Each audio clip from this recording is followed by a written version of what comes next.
নমস্কার সবাইকে।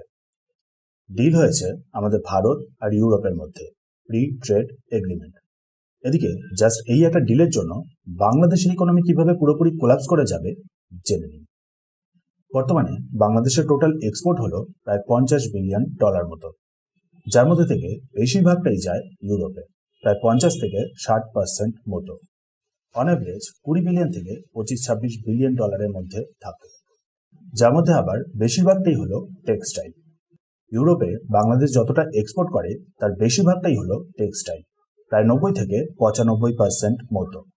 তার উপর আবার বাংলাদেশের ওভারঅল যে টোটাল এক্সপোর্ট তার মধ্যে থেকেও 85% মতনই হলো শুধুমাত্র টেক্সটাইল। মানে বাংলাদেশের ইকোনমির বেশিরভাগটাই টেক্সটাইলের ওপরেই নির্ভর করে, আর সেই ইন্ডাস্ট্রিটাই বাংলাদেশের পুরোপুরি গন হতে চলেছে। ইউরোপিয়ান যে মার্কেট সেটা পুরোটাই এখন গন হয়ে যাবে। ধ্যান দেবেন, আমাদের ভারত আর ইউরোপের মধ্যে যে ফ্রি ট্রেড এগ্রিমেন্টটা হয়েছে তার মাধ্যমে আমাদের ভারত এন্ট্রি পাবে 100%ই ইউরোপের মার্কেটে, কোনো রকমের ট্যারিফ ছাড়া, আবার কিছু ক্ষেত্রে আবার খুবই লো ট্যারিফ। বর্তমানে আমাদের ভারত আর ইউরোপের মধ্যে টোটাল ট্রেডটা হলো প্রায় 140 বিলিয়ন ডলারের, সার্ভিস সেক্টরটা বাদ দিয়ে, যার মধ্যে থেকে আমরা ইউরোপে এক্সপোর্ট করি প্রায় 76 বিলিয়ন ডলারের প্রোডাক্ট, আর তার মধ্যে থেকে টেক্সটাইলে আমাদের পোর্শনটা হলো মাত্র 7 বিলিয়ন ডলার। বাংলাদেশের এক্সপোর্ট হলো প্রায় 20 থেকে 25-26 বিলিয়ন ডলার মতো, সেখানে আমাদের ভারতের ক্ষেত্রে হলো মাত্র 7 বিলিয়ন ডলার কারেন্টলি টেক্সটাইল সেক্টরে। কারণটাই ছিল ডিউটি ফ্রি এন্ট্রি, মানে ট্যারিফ ছাড়া এন্ট্রি বাংলাদেশের টেক্সটাইলের। বাংলাদেশকে লিস্ট ডেভেলপ কান্ট্রি হওয়ায় ট্যারিফ ছাড়াই এই এন্ট্রিটা দেওয়া হয়েছিল, ফলে বাংলাদেশ ইউরোপে টোটাল 25 বিলিয়ন ডলারের মতন টেক্সটাইলের প্রোডাক্ট এক্সপোর্ট করতে পারছিল। সেখানে বাংলাদেশের বর্তমান পরিস্থিতিটা দেখতেই পারছেন, বাংলাদেশ চাই না যে ডেভেলপ করুক। উল্টো দিকে আবার আমাদের ভারতের টেক্সটাইলের এক্সপোর্টের ওপরে ট্যারিফ ইম্পোজ করে রাখা হয়েছিল ইউরোপের মার্কেটে। সেখানে এখন এই ফ্রি ট্রেড এগ্রিমেন্টটা সাইন হয়ে যাওয়ায় আমাদের ভারত এন্ট্রি পাবে পুরোপুরি ট্যারিফ ছাড়াই। 7 বিলিয়ন থেকে দ্রুত উঠে যেতে পারবে 30 বিলিয়ন বা 40 বিলিয়ন ডলার পর্যন্ত। ইউরোপের টেক্সটাইলের মার্কেটে এবার আমাদের ভারতের শেয়ারটা বেশ অনেকটাই বেড়ে যাবে বাংলাদেশকে রিপ্লেস করে। মানে বাংলাদেশ যে টেক্সটাইলের এক্সপোর্টটা করছিল ইউরোপে সেটা এবার পুরোপুরি শেষ। যে প্রিভিলেজটা পাচ্ছিল বাংলাদেশ সেটা আর পাবে না। তার উপর দেখুন, লো কস্ট ইয়ার্ন মানে সুতো বা উল, সেটাও আবার আমাদের ভারত মার্কেটের মধ্যে লো কস্টে সেল করতে পারছে, যেটা বাংলাদেশের পক্ষে এখন সম্ভব হচ্ছে না ইন্টারনাল প্রবলেমগুলোর কারণে। মানে টেক্সটাইল বা গার্মেন্ট প্রডিউস করার জন্য যে সুতো বা উলের প্রয়োজন হয় সেটাই এখন বাংলাদেশ কম প্রাইসে প্রডিউস করতে পারছে না। উল্টে আমাদের ভারত সেখানে এক তো লো কস্টে এই সুতো বা উলগুলোকে প্রডিউস করছে, তার উপর আবার ইউরোপের মার্কেটটাই এখন আমাদের পুরোপুরি ভারতের হাতে। তার উপর আবার দেখুন, টেক্সটাইল বা গার্মেন্ট প্রডিউস করার জন্য মিল চালাতে হয়, আর মিল চালানোর জন্য ইলেকট্রিসিটির দরকার হয়। বাংলাদেশ সেই ইলেকট্রিসিটির জন্য আমাদের ভারতের ওপরে নির্ভর করে, আর আমাদের ভারতের আদানি গ্রুপ সেই ইলেকট্রিসিটির এক্সপোর্টটাকেই রিডিউস করা শুরু করে দিয়েছে। ঝাড়খণ্ডের পাওয়ার স্টেশন থেকে ইলেকট্রিসিটির এক্সপোর্ট এবার বন্ধ, যার ফলে অলরেডি বাংলাদেশে লোডশেডিং ফেস করা শুরু হয়ে গেছে। মিলগুলো আর কোনোভাবে ইজি হচ্ছে না চালানোর মতো।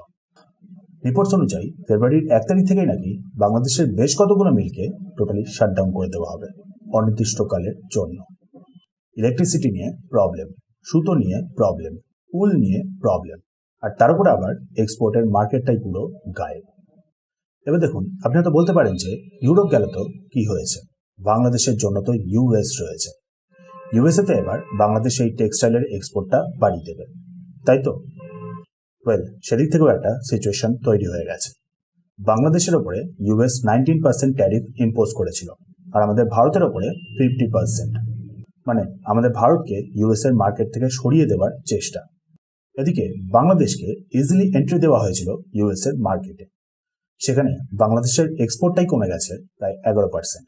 মানে কম ট্যারিফ থাকা সত্ত্বেও বাংলাদেশ ইউএস এর মার্কেটে বেশি সেল করতে পারছে না, এক্সপোর্ট আরও কমে গেছে। এদিকে 50% ট্যারিফ থাকা সত্ত্বেও আমাদের ভারতের থেকে ইউএস এর মার্কেটে এক্সপোর্ট হচ্ছে আগের তুলনায় আরো 22% বেশি। মানে আমাদের ভারতের তরফ থেকে ইউএস এর মার্কেটে এক্সপোর্টটা আরো 22% বেড়ে গেছে, সব থেকে বেশি পরিমাণে ট্যারিফ ইম্পোজ করে রাখা সত্ত্বেও। মানে বুঝতেই পারছেন, বাংলাদেশের যে টোটাল এক্সপোর্ট তার ম্যাক্সিমামটাই হলো টেক্সটাইল, আর সেই টেক্সটাইলের বেশিরভাগটাই যায় ইউরোপে, আর সেই মার্কেটটা পুরো এখন গায়েব। উল্টো দিকে ইউএসএতে গিয়েও বাংলাদেশ সেরকম করে এক্সপোর্ট করতে পারছে না।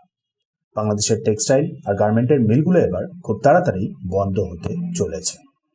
আর শুধু এটা টেক্সটাইলের সেক্টরটাতেই কিন্তু লিমিটেড না। রেডিমেড গার্মেন্ট, লেদারের product, agricultural product, jute, home textile সব দিক থেকেই বাংলাদেশ পুরো মার্কেটগুলোকে হারিয়ে ফেলছে। আর সেই মার্কেটগুলোতে কোনো রকমের কোনো ট্যারিফ ছাড়াই এন্ট্রি নিচ্ছে এবার আমাদের ভারত। তার উপর আবার দেখুন, যে কোনো দেশের ইকোনমি শুধুমাত্র এক্সপোর্টের ওপরে নির্ভর করে না, ইনভেস্টমেন্টের ওপরেও নির্ভর করে। আমাদের ভারত আর ইউরোপের মধ্যে এফটিএটার পর, সাথে আবার ডিফেন্স প্যাক্টটার পর, ইউরোপ থেকে এবার ইনভেস্টমেন্টগুলো আসবে সোজা আমাদের ভারতে। যেগুলো বাংলাদেশ থেকে সম্ভব ছিল সেগুলো এবার ইউরোপ আমাদের ভারতের থেকেই পেয়ে যাবে। সো ইনভেস্টমেন্ট করবে এবার আমাদের ভারতে। বাংলাদেশে যে ইনভেস্টমেন্টটা যাচ্ছিল সেটা এবার সোজা আমাদের ভারতের পশ্চিমবঙ্গে চলে আসবে, যার লক্ষণটা কিন্তু এখন বেশ ভালো মতন করেই দেখতে পাওয়া যাচ্ছে। জার্মানি তথা অন্যান্য ইউরোপিয়ান দেশগুলো বাংলাদেশের ওপর থেকে নিজেদের ইনভেস্টমেন্টগুলোকে কমানো শুরু করে দিয়েছে। তারপর আবার দেখুন, বাংলাদেশ বেশ অনেকটাই কিন্তু আমাদের ভারতের কাছে এক্সপোর্ট করত। আমাদের ভারতের সাথে রিলেশনটা ঠিক ছিল বলে আমাদের ভারত বাংলাদেশের থেকে ইম্পোর্ট করত। সেখানে বাংলাদেশ যা যা করেছে তারপর থেকে আমাদের ভারত সেই ইম্পোর্টটাকেও কমিয়ে দিয়েছে। বাংলাদেশের অ্যান্টি ইন্ডিয়া অ্যাক্টিভিটির জন্য আমাদের ভারত বাংলাদেশের থেকে এখন আর সেরকম করে ইম্পোর্ট করছে না। মানে সেই দিক থেকেও বাংলাদেশের মার্কেটটা শেষ। বিভিন্ন রিপোর্টস অনুযায়ী খবর আছে যে বাংলাদেশের ইকোনমি খুব শীঘ্রই পুরোপুরি কোলাপস করতে চলেছে। অ্যান্টি ইন্ডিয়া অ্যাক্টিভিটি করতে গিয়ে, অ্যান্টি হিন্দু অ্যাক্টিভিটি করতে গিয়ে পুরো ইকোনমিকেই বাংলাদেশ এবার ডুবিয়ে ফেলেছে। যেখানে কিনা একসময় আমাদের ভারতই হেল্প করেছিল বাংলাদেশকে এই টেক্সটাইলের সেক্টরটাকে গ্রো করতে। এখন সেই টেক্সটাইলের সেক্টরটাই বাংলাদেশের হাত থেকে পুরোপুরি বেরিয়ে যাবে।